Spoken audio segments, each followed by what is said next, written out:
This is the Fantasy Alarm NBA DFS show with John Impemba and James Grande.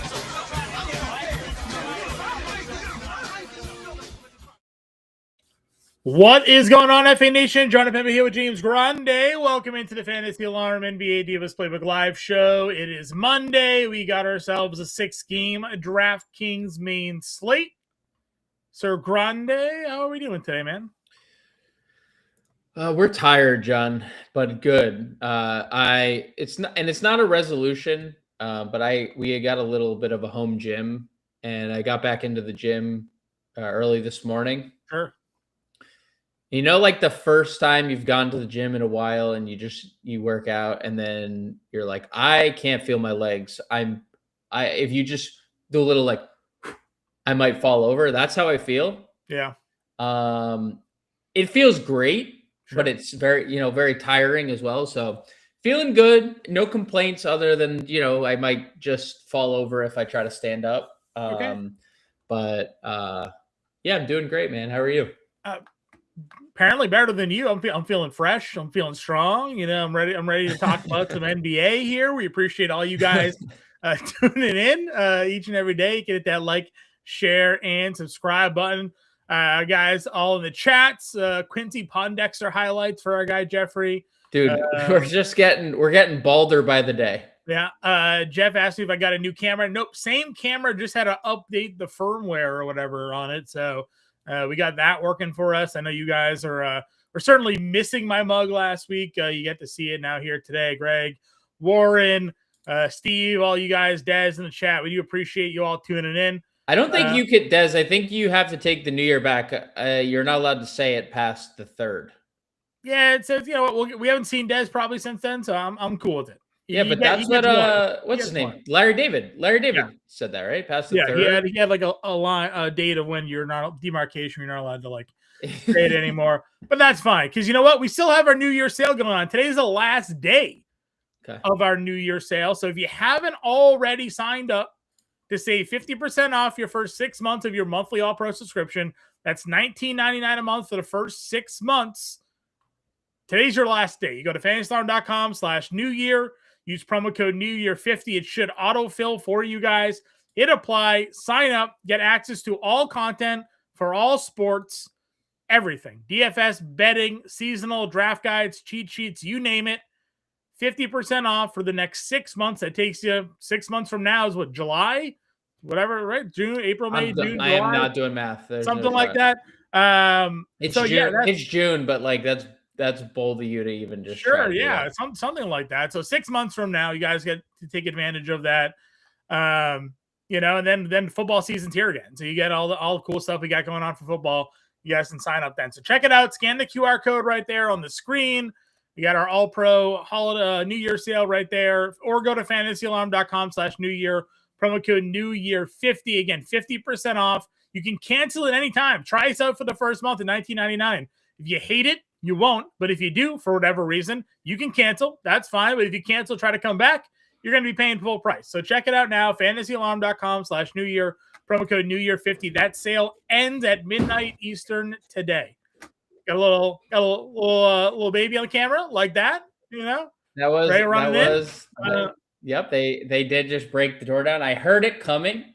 And my wife was. Can she come back? I got to get her thoughts here on the top point guard position. We are. She's actually doing her cone drills right now. She's working on becoming a point guard. Make sure she knows how to dribble with the left hand. That's clutch. Everybody can dribble with their dominant hand. You got to dribble with the non-dominant hand. It's true. You got to do those. You got to do the double ball drill. So we got to go in. All right, we appreciate you all tuning in. We talked about it. Top price guys on the slate today. Jokic is out. Cade a little midday questionable here. No, probably. Yeah, the probable. Still not on the injury report, but now on the injury report. Well, I'm saying that's fine. It's the back-to-back, so they don't have to report. That's fair. Or they don't have to report. So he did. The original injury report had him listed as probable. All right. Well, probable for Cade. SGA, you got Maxey. Murray's out. And then we got Brunson here at $9,000. So talk to me about point guard. Murray and everyone else on Denver that possibly could play minutes is out. Yeah, which honestly hurts Philly probably to some extent because, Maxey probably doesn't play 41 if they're up 35. Yeah, I mean, that game is very tricky. Point guard became a lot more tricky as the day has gone on. Sure. I think Cade, you can obviously get to, Duran, Tobias Harris are out. Karis LeVert is doubtful once again. With those three players off the floor, Cade has a 36% usage and 1.6 fantasy points per minute. So you can always play Cade Cunningham. Knicks have good, lengthy defenders in Mikal Bridges and OG Anunoby that they can throw at Cade. But we talk about individual matchup stuff is overrated all the time. SGA, you're playing SGA with the hope that game stays competitive. It's hard to ever say a game's going to blow out. It's hard to not view OKC different, right? Sure. It's so I'm definitely okay with SGA. I prefer him in tournaments. The OKC ownership is hilarious because when you look at them today, it's like the field is absolutely playing one way. This game one way and one way only, and it's just based on blowouts. The top three is Isaiah. It was earlier in the day. It was AJ Mitchell, Isaiah Joe, Aaron Wiggins. It's a little bit since then, but you can definitely play SGA in tournaments. I kind of view Maxey in the same light. It's tricky because Denver just has 9 bodies today, and 4 of them are actual NBA rotation players. So I don't know how Tyrese Maxey doesn't go crazy in the amount of time that he's on the floor. I just don't know what that time is going to be. But you can comfortably, if he gets you 55 fantasy points in 3 quarters, that would not be surprising and could be enough because you can play a lot of the Denver value and play Maxey plus another spend up today. Sure. So, top of point guard definitely became trickier. Brunson plays, a tough defense in the Pistons. Haven't been as good lately, but I do like Brunson in tournaments as well. Okay. We'll save Booker for shooting guard. We got Ball, White, Amen Thompson, Gillespie, Pritchard sort of as that next core group. Yeah, LaMelo in tournaments only. Everyone basically on that team was upgraded to probable today. So they have a full starting unit. No extra rebounds to be had when Moose is on the floor. No extra usage to go around with Khan being upgraded. So, tournaments only. He does correlate with if you do play OKC, if you do play SGA, because obviously, you would think that game stays competitive because LaMelo is doing random LaMelo things. I like Derek White quite a bit. This is an elite spot. I mean, Chicago plays at the second fastest pace. Boston is 30th, dead last. This couldn't be. The only pace-up spot better for Boston is Miami. Sure. I mean, that's just it's the only. This is the second best pace-up spot in the entire NBA. Boston playing the Bulls. It is they are absolutely maximizing their possessions here. Derek White is second fiddle in everything they do. Obviously JB's on a different tier, but White is the other guy that I would trust. 24% usage, 1.1 fantasy points per minute. Just so elite defensively. We've talked about that for years and years now.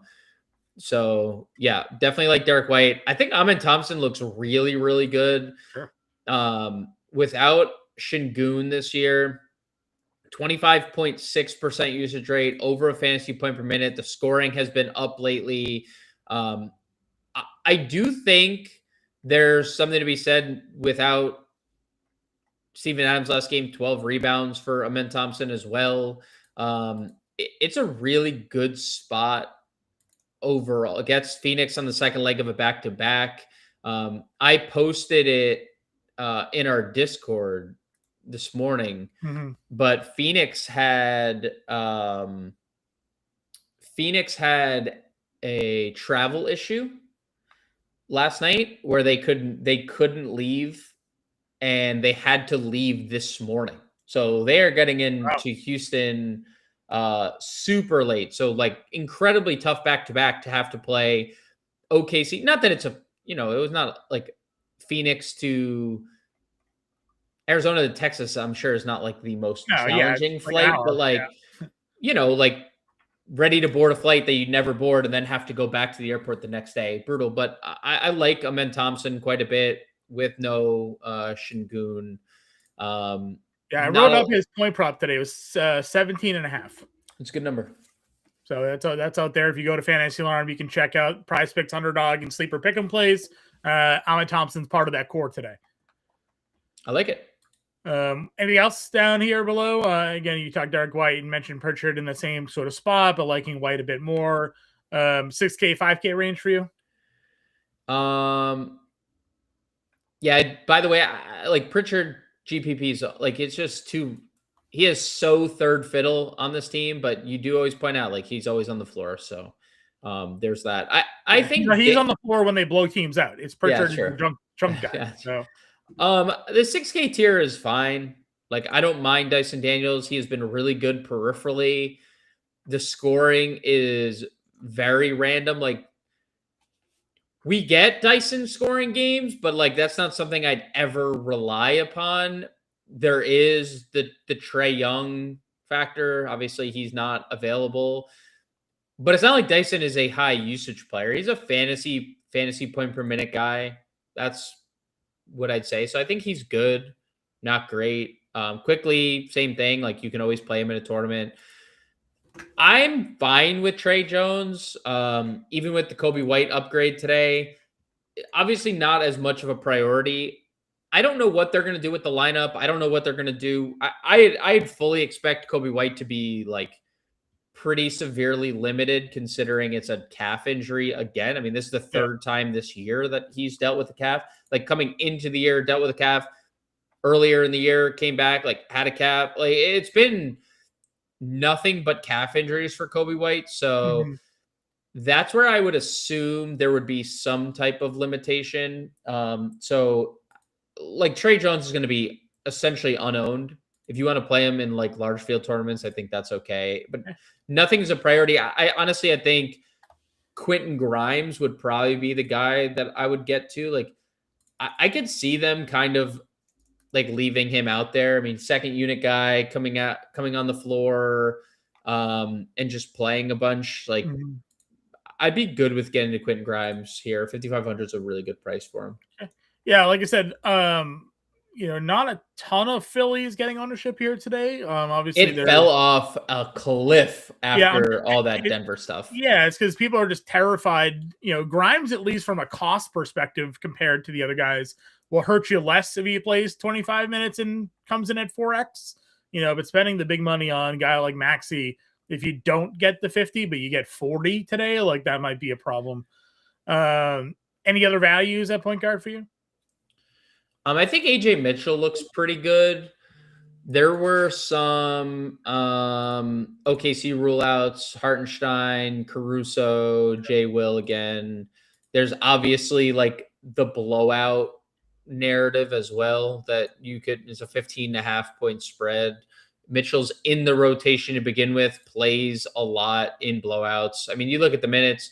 The problem has been the consistency with like all the big three being back hasn't been there. That has been the thing that's hurt him the most. But I do think 4,800 is okay. I definitely think Grayson Allen coming back hurts good. When he played 31 minutes last night, he was like a big reason as to why Phoenix made a run in the second half, him and Book. Yeah. I think Grayson Allen hurts. Jamari Bouye is out, so like that could get a couple more minutes Goodwin's way, but I mean, McBride, I don't need, like, I would just play Bruce Brown or Jalen Pickett down here. Again, I mean, you mentioned the ownership on Denver, and we've seen some comments about just like the Denver chalk. I mean, Pickett's 50%, Strother's 50%, Brown's 45%. I mean, like you're just, for anyone who's not, we're asking why that would be. They have 9 players tonight, and legitimately 4 are in their rotation. Yeah, like that's Pickett plays. He's one of the 5 of their. Struthers hasn't played. No, I say they have Strother now, who we were high on last year as a guy that could come on and be a scorer for them. Yeah, he also might pick up 3 fouls in 37 seconds. Can't have that happen today. No, don't tempt him with a good time. They still have 8 other players. I would say just the Denver's like obviously unlocks everything else in your builds. Like, if we go to shooting guard, you have KD at 89, Booker's over here at 86, Ingram $7,600, a guy that I know we like today. Would you prioritize Durant or Booker over Ingram? Yeah, probably KD. Okay. Probably KD. 32% usage, 1.2 fantasy points per minute without Şengün. Second leg of a back-to-back for Phoenix. So he's just been so good. And like another team that just in all competitive games plays their guys like 40 minutes. So I think Durant, I do think BI looks great. 7,600. Again, he has like really good numbers without Jakob Poeltl this year. 28% usage, almost 1.1 fantasy points per minute. So I have no problem going there. I mean, he only played 34, lost out in a couple minutes due to blowout. He has been typically playing like high 30s in like competitive games. So 7,600 for Ingram looks really good. Yeah. Another guy wrote up the point prop for today is 23.5. We'll just keep riding that one while he's doing as good as he's doing. Anybody else? Any W69? Get Edgecombe. We had a comment on thoughts sort of in this mid range. Yeah, it was the interesting comment from K Walidi about playing the periphery guys, and I do think that is like a strategy if you think that the game blows out and you don't think that like Embiid or Maxey reach and exceed value, because like you do need Maxey to get you 55, 60 fantasy points. Like you need Embiid to go for 40, like 50 basically. So I get what you're saying. And you wonder if maybe Edgecombe would have a little bit more leash to play in a blowout versus those other guys. I don't think so. But it could be like Jared McCain is the obvious guy to get the run, right? Like McCain would be the first guy on the floor to play the whole fourth quarter. I just don't know. He's not. Yeah, McCain for sure. Yeah. Like you just don't have a sense of like, if that game doesn't blow out, McCain's going to play 15 minutes. The Nurse just told us like, yep, no limits. That means we know what that means. Nick Nurse plays his guys until they can't play anymore. So it's not a bad strategy if you're predicting blowout, because then like you're more likely. I mean, it's possible. Edgecombe doesn't have to get 60 fantasy points like Maxey does. So I get the question. I don't hate VJ either. Obviously, this is like, it's such a good spot. And if that game can be at all competitive, then. And another spot where like he's been so good that even if they only play 3 quarters and then you look at the price, which is really the key part here, right? He's $6,700 to get the 5X at his price tag. You need like 34 fantasy points. If he goes off in the runs that he's been having lately, where he scores 20 points in the first half, he's probably going to get there for you, where Maxey at 97 takes him a longer time to get to what you need him to pay off the value. So I would feel a bit more comfortable at Edgecombe over that group there. Any other value? I mean, are you playing Kobe White? Do you think he's full limitations probably, right? Like, yes.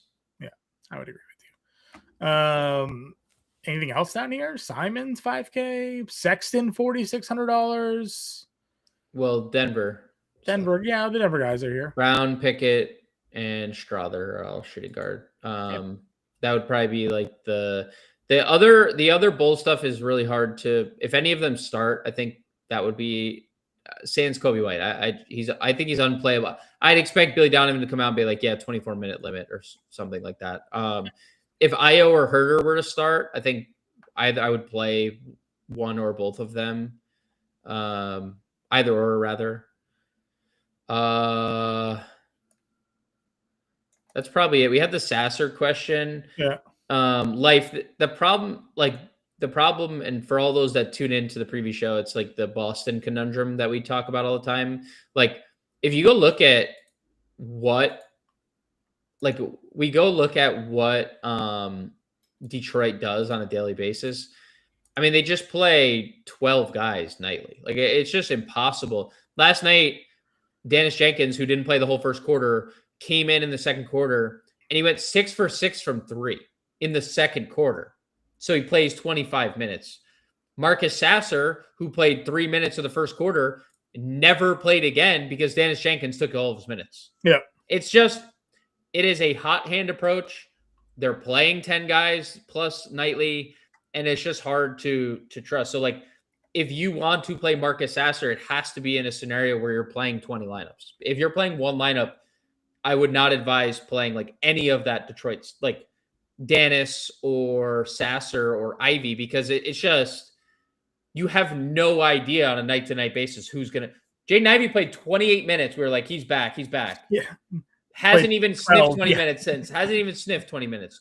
Yeah. Then we saw the Sasser blow up, and then we saw the Dennis blow up. So, like, all that is in one bucket for me of, like, it's when Andy in Toy Story gets Buzz and he just throws Woody to the side. Like, Cade is our Buzz, and, like, we don't need to, like, no offense to Woody, we just don't need to play with those toys anymore, you know? Like, It's just what it is, dude. Anthony, our guy, talks in $5 super chat. We appreciate you, Anthony. If you guys want to throw some super chats and get your question answered with priority status, you can do so. If you want to hit the join button on the Fantasy Time YouTube channel, you always get priority status here. It's $4.99 a month. Durant, Brown, Cade, or Maxey? If you had to pick one, I'm assuming is Anthony's question here today. Oh boy. Okay. So what I will say is, Anthony, you can probably play two.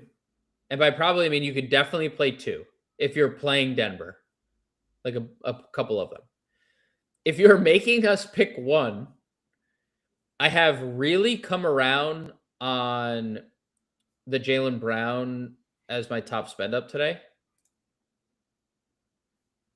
So that's probably the direction. That's probably where I'd go. Well, we're on JB right here at $9,800. He too is another player I wrote up today, over 30.5 points. I mean, I don't know. You tell me.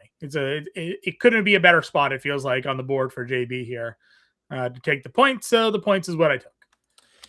He is in a spot where, one, he's obviously what he is this year, right? Like, I actually heard an interesting conversation earlier today, and I was thinking about it. Like, even if Tatum comes back this year, like, this is JB's team this year.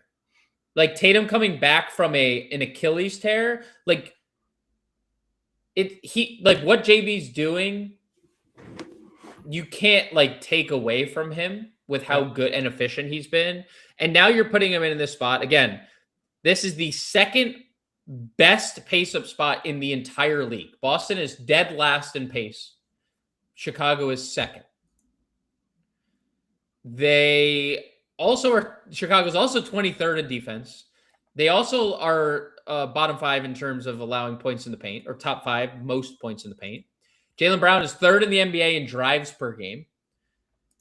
And Chicago doesn't have its best rim protector in Jalen Smith. There is literally no downside other than this game getting out of hand. Mm-hmm. Chicago's offense is good. It's not the offense that is a problem. Even without Kobe and Giddey the last few games, it's been good. So I think that this game seems competitive. I love Jaylen Brown. Obviously, not sitting here saying he's going to score 50 actual again. That would be very reckless of me. How many players have scored back-to-back 50 burgers? Do we have that number somewhere? I don't know that. I don't know that either. Did Cam Thomas ever do that? Did you go back-to-back 50? You go back-to-back 40 on us? Is that what he did the other I think Harden did in his first game with Houston or in the Clippers. He did like 50. I got the list. You ready? Is Harden one? Harden is on the list. Okay. Is there any other active players on the list? One. Harden, Kobe's for sure on this list. One other active player. 1, 2, 3, 4, 6 total players have done it. Is it Russ? Nope. I don't think you're going to get it. I'm not going to get it? No. Is he Eastern Conference or Western Conference? Western. Has he been traded in the last 365 days? A few times. In the last 365 days? Oh, it's Zach LaVine. That's Bradley Beal. Bradley Beal. I would have never gotten that one. Yeah, 55 and 53 back-to-back in 2020. Good for him, dude. It's Wilt Chamberlain, Michael Jordan, Bernard King, Kobe Bryant, James Harden, and Bradley Beal. Shout out Bradley Beal. 50-point games. Hang that on the mantle, Brad. So you got to hang that on the mantle. I mean, Beal's been traded a couple of times in a year, hasn't he? Like, yeah. Well, I think he was released. Okay. Yeah. Okay. Right. He was released, and then so I just it's just a dream spot for JB ultimately. The ownership has come down a pretty sizable amount. Like he's not even top 3 at the position in terms of ownership, and I get it because there's like obviously really good plays at the position per dollar. But yeah, I love JB. Going down then, we talked KD already. Brendan Miller, NEW, Mikal Bridges, Watson for Denver, 6,400. Like, last night we auto plugged RJ Barrett. Is that just still the spot we go to here? I mean, dude, even looking at that earlier today, he lost out on some playing time even at the end of that game. They had a minute 33 of garbage time given away. So he was actually trending for like 32 minutes, which is kind of like a shock because, you know, they said he was still limited, but it was going to be like more. And then from 24 to 20 to 32 is a pretty sizable jump. So yeah, I absolutely just going kind of right back to the well there. Was there anybody else in the mid range? I mean, how much Denver do you actually want to play? Like, is Peyton Watson an appealing play to you today? I mean, they have 9 guys. Like they have 9 players. So I don't know. Like we didn't even mention Curtis Jones at point guard. He's probably like the least appealing of the team, but I do still think that there's, you know, merit to getting there. Because he is just a min salary point guard. We're due for the question: how many Denver can you play tonight? Right. So I mean, you can play the most expensive player is Peyton Watson. He's $6,400. They have 1, 2, 3, 4, 5 of their 9 under $4,000. You could play 5. Now, that's like. I think if you're multi-entering, you could play 5. It was like that was my thing with Utah the other day. Like you could play 5 Jazz, and it worked. Like it was a not a bad approach as long as you had Kyle Anderson. So you need that's what you need if you're going to play 5. You need the low-owned piece of Denver that goes off because there's obviously not all 9 are going to get ownership. Like I think Peyton Watson is firmly in play. The problem with Peyton Watson is like Bruce Brown is a creator on offense, right? Jalen Pickett is a creator on offense. Julian Strother a little bit gets downhill, has that little floater that he likes to shoot. Mm-hmm. Peyton Watson isn't really like a creator. Offensively, he is very defensive minded first and can be good, like good offensive rebounder, like active cutter. Yeah. I mean, to the comment in the chat, his usage rate the last 3 games, 28, 27, and 29%, because they just needed somebody else to do something on this team. And he's obviously, in turn, 24, 21, and 23 actual points. Now you're taking Murray off the floor as well. Like, yes, but Jamal Murray had 16 assists yesterday. Sure. That matters. Like that is like, you're now taking the other best player of the floor and now like, hey guys, just stop that guy over there. Like Jamal Murray is the focus of everybody's. 2 games ago, they had Valanciunas before he got hurt, almost triple-doubled in 2 quarters. Yeah. So like, it's like, I'm not saying he won't repeat what he's done. I'm also just pointing out, like, situationally, it has been very different for Peyton Watson. There's just no sample of like, take these, that their 5 best players are off the floor. Like there's not like really precedent for that. Yeah. 6, if you want to call Valanciunas, like say Valanciunas is in that equation too. I think Watson's fine. I also think that the cheaper guys are better. Okay. Because I don't think if Peyton Watson got hurt in a 30-point game, people in Denver would be up in arms because it's like, guys, we have 7 players already. Our top 7 is already on the injury report. Like, what are we doing here? So I think Peyton Watson is definitely in play, but I prefer the cheaper guys more to Peyton Watson. But Peyton Watson's much lower owned than the cheaper guys. So like, good leverage on the field if you're playing Peyton Watson versus some of the 3K guys, or Peyton Watson with the 3K guys, and maybe he's your Kyle Anderson for tonight. Sure. I mean, from ownership, obviously Strother can be played here. It's Strother, Barrett, Watson is your top 3. Is there anybody else? I guess we did like Tari. We can talk about him at power forward if you want. It's Denver, obviously. Is there anything else that you would play here? Black belt Bobby. I'm not saying I don't like Peyton. I'm just saying there's been a lot of factors for his usage rate being so high and things to set him up that could possibly not be in place. Now, Bruce Brown's a good playmaker, so and Pickett can operate as a point guard as well. So maybe I'm overselling that. Barrett would be the pivot. Tari would be the pivot. Those would be the 2 guys that I would look to. I think Tari Eason looks great. He has been on a minute limit, been on a minute limit, been on a minute limit, gone. 34 minutes, 17 shots, double-double. No Şengün again. He's still in the starting lineup. He's an absolute home wrecker on defense. Like, love Tari Eason 5,800 in this spot. I'm 100% agreement with you on that one as well. He was another one that I took here today. Over 6.5 rebounds for Tari Eason as well. Yeah, machine. Hopefully Steve-O gets ruled out in that. Yeah. But either way, it's him or Capella, so it doesn't matter. He's a machine. He's everywhere. He'll get the boards. All right, go to power forward then. Jalen Johnson, $10,000. Scotty Barnes, your top 2 guys for price. Chet, Miles Bridges round out the top 4 here. Yeah, I mean, Jalen is still too cheap at 10K. You said it on the show, hit a bad game the other day, 18, 10, 11. He only took 14 shots.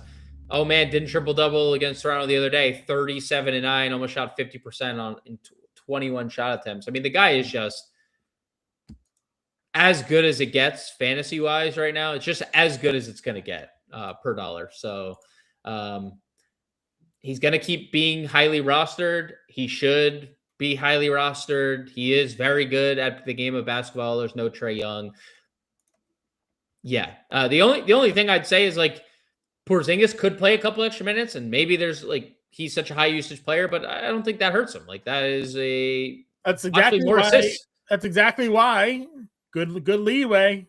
I took the over 8.5 assists on Jalen Johnson here today. So again, just giving you guys my picks. You can find them in the Expert Bet Tracker. I also went ahead and threw them in our Underdog Prize picks and sleeper articles for today. Jalen Johnson over the 8.5 assists is where I ended up going because you know what? He does everything. So I think that we know Toronto's defense has been up and down. Scotty Barnes, Chet Holmgren, Miles Bridges would be like the next 3 in that group. You got a lean of that group? I mean, I love Scotty. Scotty is the best tournament play there for sure. Just guess the right day that he wants to be aggressive. If he feels like being aggressive today, wonderful. Gotta call him up and ask how you feel. I mean, that's true. I mean, we need somebody. We need boots on the ground in Toronto to figure it out. Anything else then, I guess, in the mid-range? 6K. I like Jabari last night when we talked him up. You were on Bazulis a little bit. Peyton Watson's obviously here. Paul George is here. What do we think in the 6K? Yeah, I think OG looks pretty good. PG in tournaments. Peyton Watson we just talked about. I think Jabari profiles best in cash. I mean, he's fine. Missed a lot of shots the other day, so I'm not going to like necessarily hold it to him. He plays a lot of minutes, so you can definitely play some Jabari.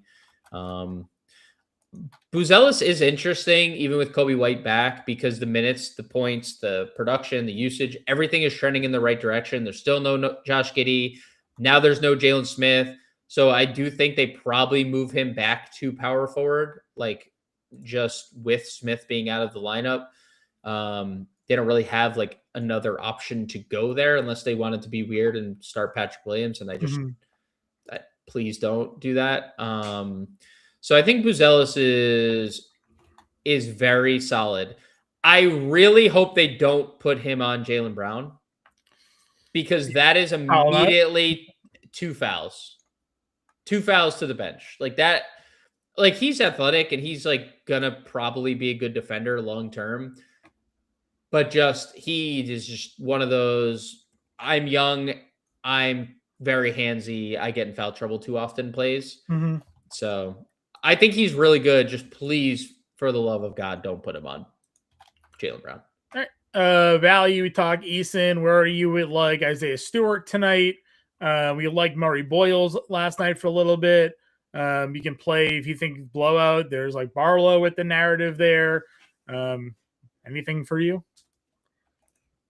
I don't know if Barlow would play in the blowout. Okay. They haven't had many of them to look at. I was gonna say there's not a huge sample size of them just being up 40. You know? And with the healthy team, we could talk Javonte Green here in a second, Warren. I just don't like playing the Pistons. Sure. I don't have like Murray Boyles he's going to play mid-20s minutes. He's going to grab more rebounds than he did the other day.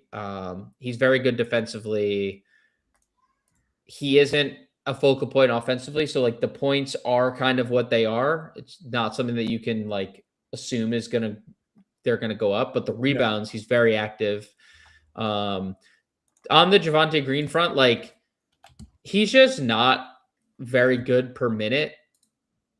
And I expect him to be in like the mid-20s.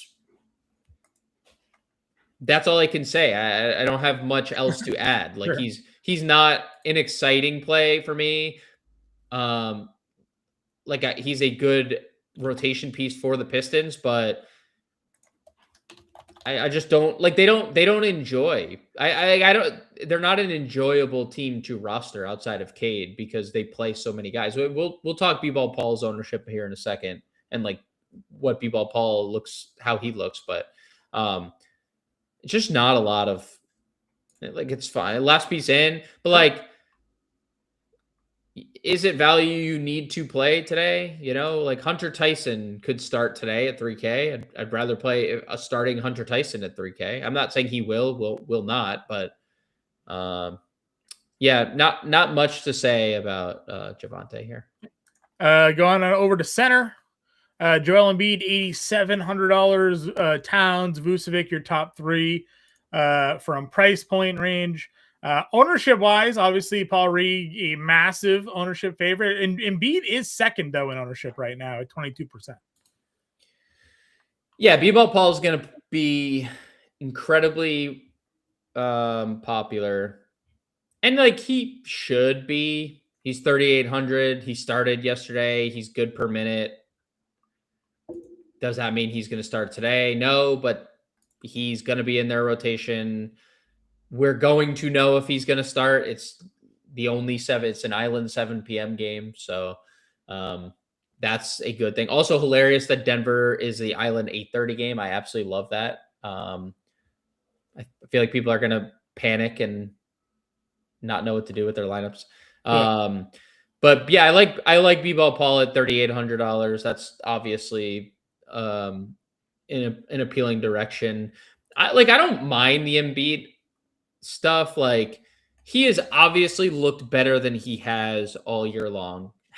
Physically, he looks better. He still looks vertically challenged. But like, day by day, he looks better. He looks more like himself. He even tried to throw a self alley-oop off the backboard. He hasn't dunked all year. And I almost broke his leg. I mean, he did that. He did that last year when he in that Knicks series. It was 2 years ago when he couldn't walk. And then I was like, dude, he just can't help himself. But sure, extremely talented basketball player. 8,700 feels a little much for what it could be and what Maxey could do in 3 quarters. Because if this game blows out, both he and Maxey are just not getting to where you need to go. One of them could. I can't see how if neither of them play the fourth quarter, both Embiid and Maxey eat. I think Towns and Vooch are both very interesting pivots. Towns has a tougher spot with Isaiah Stewart defense looming, but 8,500 for Karl-Anthony Towns is too cheap. And I don't really know what's going on with Towns. He hasn't, outside of that one game that he played without Brunson and that Spurs or the Philly game last time. I don't really know why things have gone the way they have for Towns. It's been extremely inconsistent. But he obviously has a massive ceiling, supremely talented offensive player. So sure. I think Towns is interesting in tournaments. Vooch, I've talked about this lately, and I'll say it again now because Jalen Smith is also out. So Lockie Ulbrich is their only other center on the team. He's played 34, 35 minutes without only Zach Collins lately. Now there's no Jalen Smith. They're going to ride Vooch for as many minutes as possible. They just have to keep him on the floor because any Lockie Ulbrich minutes, no offense, is just not a good idea. I mean, there's a reason why he spent most of his time in the G League and not played really in the NBA. So I think Vooch is a very, very interesting pivot away. If you are an Embiid roster and you're looking for man, I'm a little worried that this game is what it's going to be because, sure, don't want to predict blow up, but Denver literally has 9 guys and 4 of them have played 27 total minutes this year. So I think Vooch is an interesting pivot as well. Okongwu obviously struggled in that last game. He's $7,200. Could be a spot where he just bounces back and no one's playing him because of it. Then again, you have Isaiah Stewart getting ownership. Diabate looks like he's going to play. Not that we'd want to play up against OKC, I don't think, but you tell me. Mamu had the big game off the bench. Williams, we talked about the Williams on the back-to-back last night. Does he play? Do you think he's probable? He's probable. Okay. What do we do as we work our way down here? I don't know if you need to play anything here. Okay. I think you could play Stewart. Yeah. You're playing Stewart here. I think the Duran Holmes, Zeke Naji stuff is interesting because they've both been playing. So if you assume, my assumption is they're going to start Holmes because that's kind of what they've been doing. And it's Watson, Jones, Holmes, and then Pickett, Bruce Brown would be my guess. And if it's not Bruce Brown, it could be Zeke Naji, and they just run a bigger lineup. But my guess would be Naji's coming off the bench and Holmes is your starter. But that doesn't mean Naji doesn't play more. I think Naji might be the better play of the two. I mean, he's significantly cheaper. Mm-hmm. So yeah, I would probably lean Najee over Holmes if we're talking Nugget centers. And neither of them are getting much rostership, but like it is a way to be different. The problem is they could just split the time down the middle, 24-24. I do think Najee could play a little. I mean, Najee can play forward. We've seen it. He's played alongside Jokic in the past. So that's why I do think he has a little bit of an edge here. He can play multiple positions where Holmes is just playing center minutes. Okay. Grayson Allen officially in for today. Got that news out there. Anything else at center? No, I mean, I think Iguodala is going to start over Williams. That's what they did the last time they did this, but I don't think you don't need to play him. Like all this stuff is obviously waiting to see if Steven Adams plays or not, because then you could just go like Capella or something. Yeah, I wonder what the ownership would be with like B-Ball Paul's ownership being where it is. Because if like Capella starts, or if Adams is ruled out before lock and Paul Reed is starting, that would be interesting because I think there would be a boatload of double center lineups. Yeah, getting them both in there. So, all right. I guess we'll start probably with Reed then, just to get the value in. You said Jaylen Brown was your top play of the day. Leaning towards Jaylen Brown being your top play of the day? Yeah. Ronnie, I probably wouldn't. I probably wouldn't, but I in tournaments it's fine. And then how many Denver are we going here? We got Pickett. I don't care. I like Pickett, Strother, 3K, shooting guard, small forward is hard to pass up on. Strother. Probably Brown. You probably play Strother at small forward. Look at playing a forward then. Yeah, forward. Yeah, and then Bruce Brown at shooting guard. I mean, you could also, this Denver stuff, you also just play in your, like realistically, if you're worried about Denver or want to be able to make pivots, you play them in your guard forward util spots. Yep. Shams reporting that Trae Young and his representatives are also working with the Hawks to find a trade. So yeah, it's imminent. Yeah, imminent to Washington. Yeah, he's going to Washington. Just play Jalen Johnson there. He still gets 76.50. Yeah, let's leave it. Let's leave it there. Yeah. Pickett, Brown, Johnson, Reed, Strother, guard, util, $7,700 a player to build out your lineups here tonight. Again, we appreciate you tuning in. Playbooks live ownership will be updated on site. Grinding Out will be back later on tonight for Tuesday's preview show. Until then, everybody, we'll catch you later.